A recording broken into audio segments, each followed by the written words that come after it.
Hello, how are you doing? This is a fun overview of everything that I've read in the past month. I read 10 books in total in September. Many of them were very good, some were even excellent, so I'm eager to discuss these books more. Some of them I've made separate videos discussing them more extensively and in depth, so I'll link those below, but these are just my quick thoughts and reactions to all of these books, and I'd be really eager to hear if you have read any of these books as well and what you think about them, or what other things have you been reading in the past few weeks. Please let me know about that in the comments below. I also want to discuss some fun bookish things that I did in the past month. So we had the announcement of the Booker Prize shortlist, and I was kindly invited along to the shortlist announcement, so it was really great to see it there in person, and I got to talk to the author and judge of this year's prize, Sarah Collins, one of the judges of this year's prize.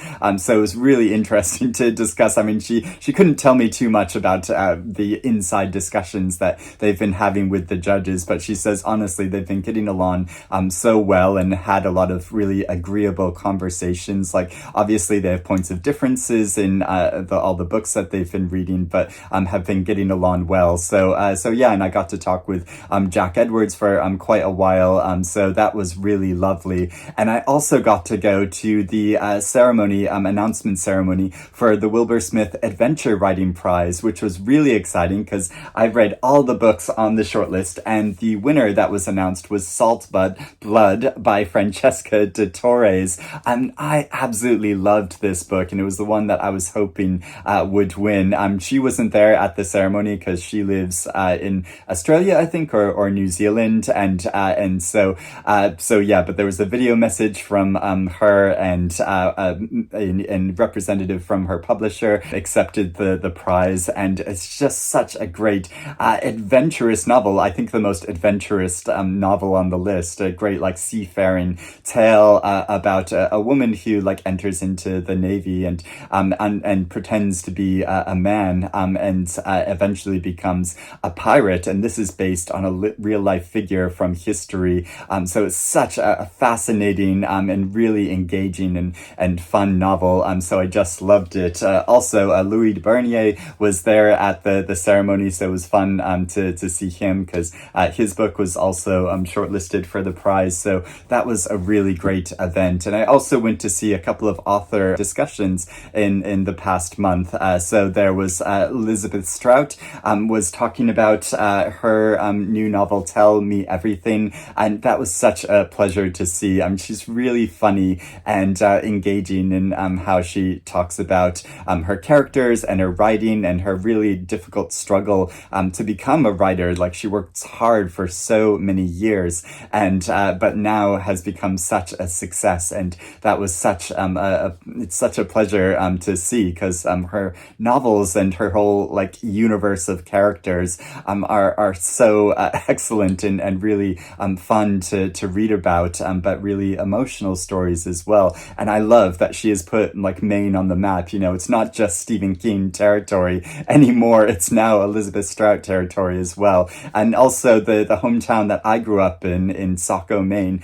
is mentioned a few times in this novel. So I had to raise my hand at one point and say that I was raised in Saco, Maine, and so yeah, it was great to see Saco representation in the novel. Also, Elizabeth Strout's husband, James, came up and spoke to me afterwards, because he's a real big fan of Maine, and I've met him before at when Elizabeth Strout was nominated for the Booker Prize ceremony. So it was really wonderful that he came up and spoke to me, and he said that he watches my videos sometimes. So if you're watching, James, hello. And also I got to see Bernardine Evaristo discuss her novel Mr. Loverman, because there's a series adaptation coming out on the BBC soon of this great book, and I just read it for the first time recently and absolutely loved it. He's such a vibrant and fascinating and dynamic character. So I can't wait to see how that is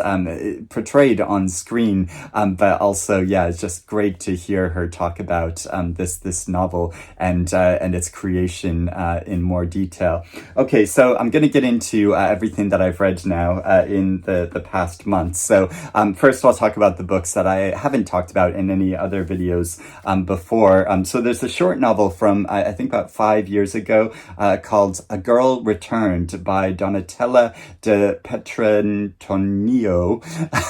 Not very good with Italian names. It's translated by Anne Goldstein, who's translated other great Italian authors like Elena Ferrante and Alba de Cespedes, another recent favorite of mine. And so, yeah, this is a quite short novel about a 13-year-old girl who was raised by a couple who she believed were her true parents, and they'd raised her like they were. But then she's informed one day that they are in fact not her parents, and they are returning her to her true family. And so she goes from a relatively financially stable family to or couple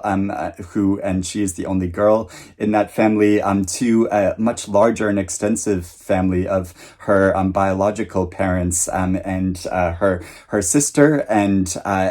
her 3 brothers of hers, and they all live in quite constrained circumstances because they are less financially well off, and so. And she's just completely baffled by this, and I mean, it's not really explained to her why this is occurring. And so there's a central mystery to this story about what happened, which is gradually revealed, which is really compelling. But also it's so striking how it portrays her coming of age in these very strange circumstances, and her growing connection with her sister and her animosity with some of her brothers. But then she has a much older brother who there's a kind of strange sexual attraction to. So yeah, it's a really compelling story, and I thought it was really emotional as well, how it's portrayed, and you're kind of given brief scenes in her life, leading up to the discovery of the mystery of her past and her circumstances and why this happened. But I really enjoyed this novel. A lot of really striking descriptions in it, and real evocation of the constrained circumstances of living in one bedroom with her new sister and brothers, and just the claustrophobia of these circumstances, and having to share a bed with her sister who frequently wets the bed. And so yeah, a lot of really vivid descriptions in this, but really interesting how it gets at the psychology of her going through this, and she's kind of reflecting on it from a time in the future. So I really enjoyed this short novel. I also read Mongrel by Hanako Footman, and this is really interesting. This is another story that has a central mystery to it, in that we follow the lives of 3 different women and their development and coming of age in a lot of ways. And at first you don't understand what their connection is with each other, but that is gradually revealed over the course of the story after getting to know them really quite intimately, and their struggles. And so these are women who, a couple of them moved to the UK, and so it's about that transition process, and many of them experience racism on different levels, and it shows the struggle of their coming of age as young women, and sort of discovering their sexuality, and I didn't guess what the connection was with each other. So when that is finally revealed, it was really powerful and emotional, and so yeah, I found this really excellent novel, and one that was very compelling and really really striking how it portrays instances of racism. Sometimes it's just sort of passive racism of sort of assumptions that are are made about them, and some of them, and sometimes it's really quite like offensive things that are said to these young women. And also there's a very striking scene when one of the young women, she has a very close friend, and she experiences an instance of racism from another girl, and both her friend and herself, like, they don't say anything else in defense of her or call into question the racism that she experiences. That and that is so. It's so vivid how that is portrayed, like the deep hurt of that circumstance, and part of the hurt of that memory isn't just the words that were spoken to her, but that she didn't speak up herself, or that her friend didn't defend her in this circumstance when this happened. So yeah, a really excellent story. I thought there were some scenes that kind of like pushed the limits. There's a kind of like sexual tension between one of the girls and a close friend of hers, and there's this scene where they go to bed in separate rooms at night, but there's a wall between them, and they can hear each other in this in their like deep desire for each other, and this sort of restrained desire that they have for each other as they're masturbating and sort of like just listening to each other through the wall in this way. And I thought that was like slightly over the top, but on the whole, there are a lot of vivid descriptions in this. There's a wonderful scene early on where a girl is remembering how her mother, she took a sip of her mother's sweet tea, and this is just such a strong memory for her. And so yeah, there's lots of instances like this of kind of memories and scenes that really stand out, and that are really evocatively portrayed. And I also read Kevin Barry's novel, The Heart in Winter, which this is a really striking story. It's kind of like a Bonnie and Clyde tale for the late 1800s of an Irishman in a town in Middle America, and who is he drinks a lot, and there's a lot of substance abuse, but he also has this kind of way with language and writing music and poetry, and has a good like turn of phrase, and is just this kind of like notorious figure in the town. And he meets a woman who is newly married to a man who's very strictly religious and much older than her, and so this rabble rouser and this girl form a connection with each other, and they go on the run, and after stealing a lot of money, and they want to make a new life for themselves out in the far west in California, and we follow their journey, and it's a kind of episodic journey as they meet a number of strange like characters along the way, but also they are being pursued for the crimes that were committed, and because this young woman left her husband, and he wants her back, and so yeah, Kevin Barry has such a like great turn of phrase. The way this is written, there's real like gritty power to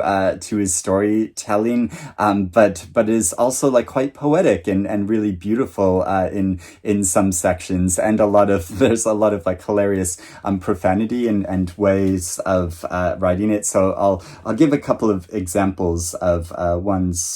lines that I found especially vivid. So there's a great like description of the changing of the seasons, where he writes, the light was no more than a mean and taunting reminder of what light could be, a rumor of what light there once was, which is such a great way of describing like the late autumn and going into the winter period, how the light just feels like a reminder of the light of summer than being actual sunlight in itself. So it feels very appropriate for this time of year, but also, yeah, this great like creative use of profanity. So there's one point where a character says, You was selling your whole for an ham roll. Just like, and there's lots of phrases like this, which just come across as like very funny and a very like different way of looking at at language and things, and kind of like a funny turn of phrase. And so I really enjoyed this novel, and Kevin Barry is such an excellent writer, really great Irish writer, that I enjoy so much. And yeah, Mr. Loverman by Bernardine Evaristo. I'm so glad I finally got around to reading this book, because of Barry, the character at the center, or Barrington, the character at the center of this novel, who is originally from Antigua, but he's lived in the UK for a long time, and he's in his 70s, and he's been married, and he now has two adult daughters, but he has also had a male lover, his closest friend, for most of his life, and this has been a great secret, and but he's finally come to a point where he wants to leave his wife and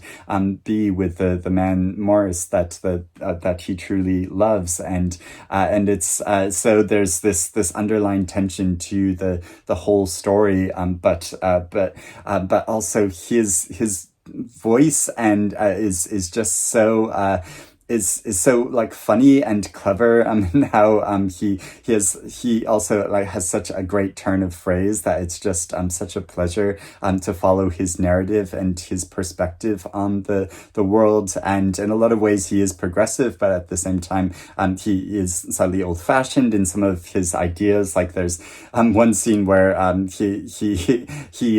decides he wants to learn more about feminism, so he goes to learn from feminists in a group, but that does not go well, and the results are just kind of hilarious, but also kind of show this difference in generations and points of view, and but the narrative also alternates between his perspective and his wife's perspective, and it shifts in how it does that, of giving a second person narration of her point of view, and how difficult it's been for her throughout her life, being with a man who doesn't like truly want to be with her, and not really understanding why, and she just assumes that he's going out and sleeping with lots of different women, but then the truth is very different. And it was really interesting going to see Bernardine Evaristo discuss this book, and how when she originally wrote it, it was just Barrington's point of view, but then her editor Simon suggested that she should also give the wife's perspective, and how she realized that this is a necessary part of the story that was missing from this, because Barrington, even though his voice is so vivid, he does only have his own point of view about his life and how things have occurred. And so I think that was such like a masterful stroke to also add her perspective, and it's really meaningful how that's incorporated into the story. So this was absolutely wonderful to read. Also with my online book club, I read Creation Lake by Rachel Kushner, which it was so fascinating to discuss this novel like as part of a group, because I think if I was just reading it on my own, I think my reaction to a lot of it would just be like, okay, I'm not sure what to make of that, but I've had lots of interesting discussions about it, about a American spy who goes undercover in a French eco-commune made up of activists to kind of spy on their activities, and also to try to encourage some of the members to more extreme action, so then they can be prosecuted by the authorities, and then be sort of out of the way of the corporations that have designs upon this agricultural area in France to kind of control the water, and so how it pursues this. And once I got that her character was one that we're not especially supposed to sympathize with, she's quite a conniving and quite a horrible person in a lot of ways, because she's totally emotionless in like how she manipulates people and works her way into different communities and forming connections with other people under false pretenses, and so she's a villain in a lot of ways, but also she's someone that is kind of like evolving over the course of the story as she is reading the emails of the mentor of this group, and kind of thinking about the ideas that he is putting forward about the way our species has evolved over time, and maybe there was like a misstep sometime in history about the path that we've gone on, and so seeing herself like very much as separate outside of mainstream society, and kind of the flow of how our society is developing over time, and so there's a lot of interesting things to ponder about this book, and I'm still like kind of contemplating, but as like a number of members of my book club like observed, not really sure how it all comes together or what it's ultimately saying. And maybe that's a good thing about literature, that it just like opens up to all of these questions, rather than providing a like pat conclusion about how things are. But yeah, I'm still like kind of thinking about it, not sure what to make about it. But it's really interesting that it's been shortlisted for the Booker, and it was long listed for the National Book Award in America as well. I absolutely loved reading Shy Creatures by Clare Chambers. Such a beautiful story about an outsider, a very extreme outsider, who's been living in one house for decades, just with his old aunties, and there's a whole mystery behind why he's been living in these very isolated circumstances and in secret. And he is discovered by a woman who works at a mental institution as an art therapist, and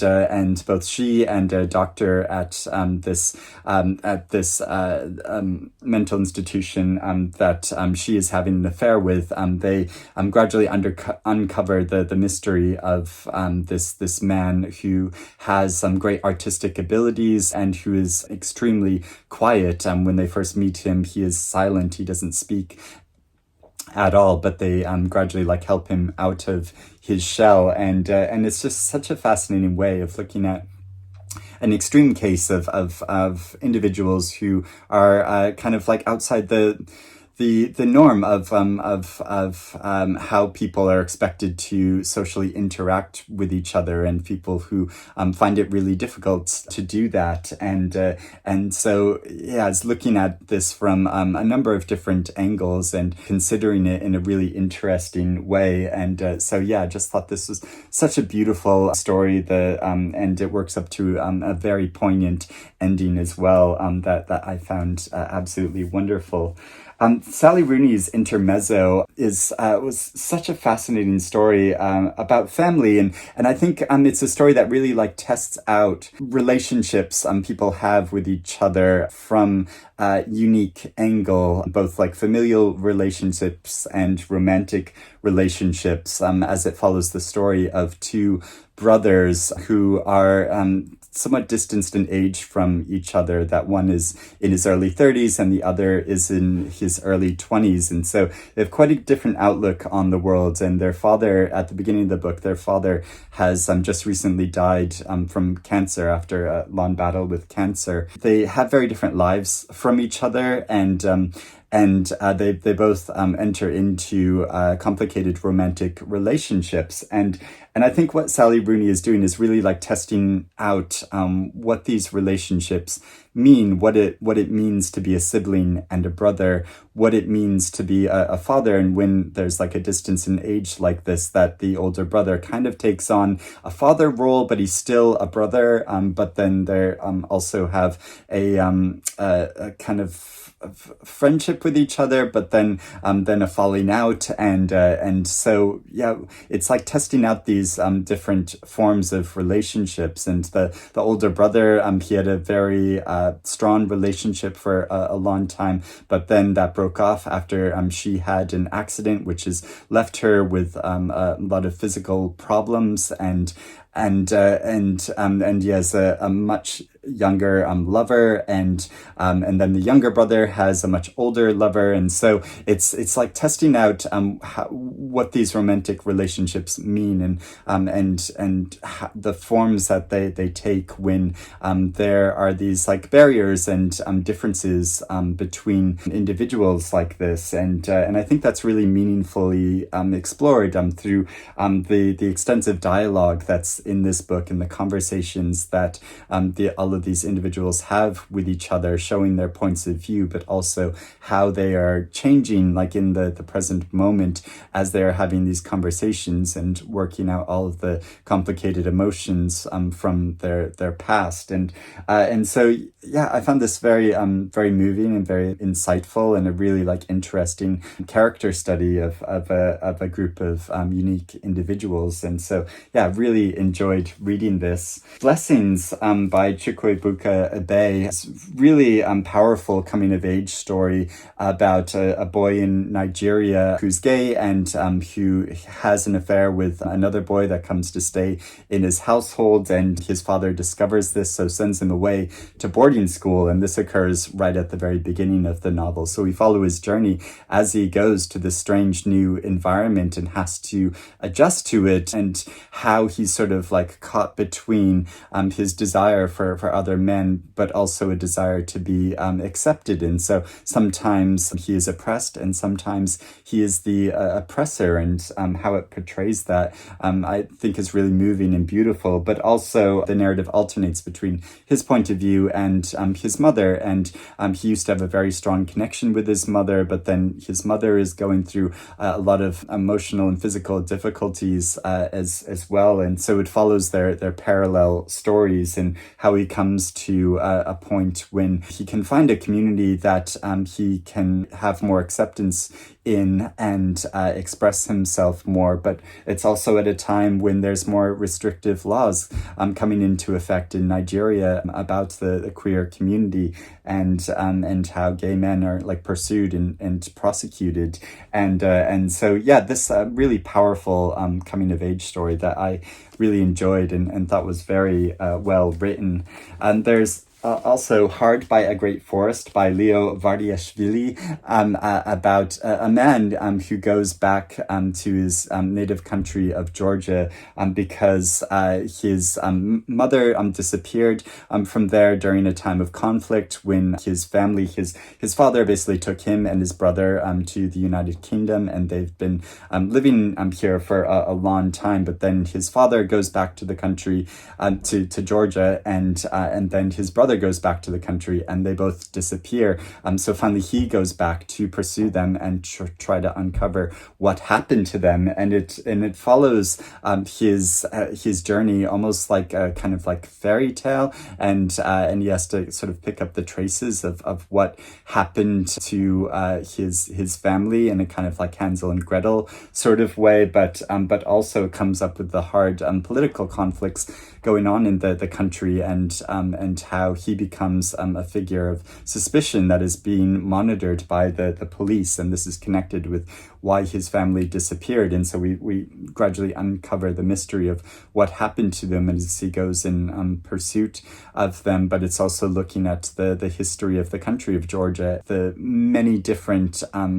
parts of that society and that culture, and so yeah, this is a really excellent story that gave great insight into this country that I don't know all that much about, but was glad to learn more about, especially after reading the great epic novel The Eighth Life, which is also about Georgia and people from Georgia and its history. And finally, I did read Light Over Liskeard by Louis de Bernier, and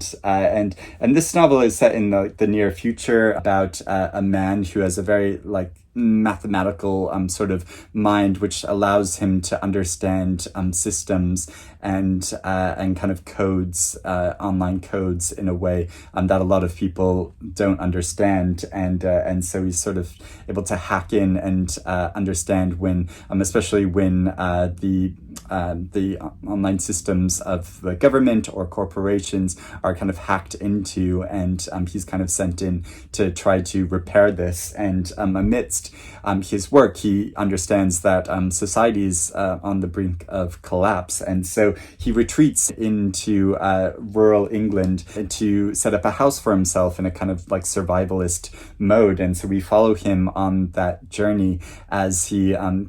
creates this house for himself in the countryside, and the many odd connections he makes with people in this countryside. And it's mainly like a comic novel. Obviously it's a kind of like dystopian type situation or survivalist type situation, but it's mainly about like the comical interactions he has with a number of people. And some of it was funny, and some of it was like interesting of a way of looking at society, but overall I'm not sure it really worked as well as the author intended. And and I didn't find it as funny as I think he intended it to be, but was an interesting read. So those are all the books I read in the past month. Like I said, I'd love to know if you have read any of these books as well, or if you're interested in reading any of them now, or if you want to let me know about other things that you read over the past month. I would be glad to hear about that. But I hope you're doing well and reading good things, and I'll speak to you again soon. Bye-bye.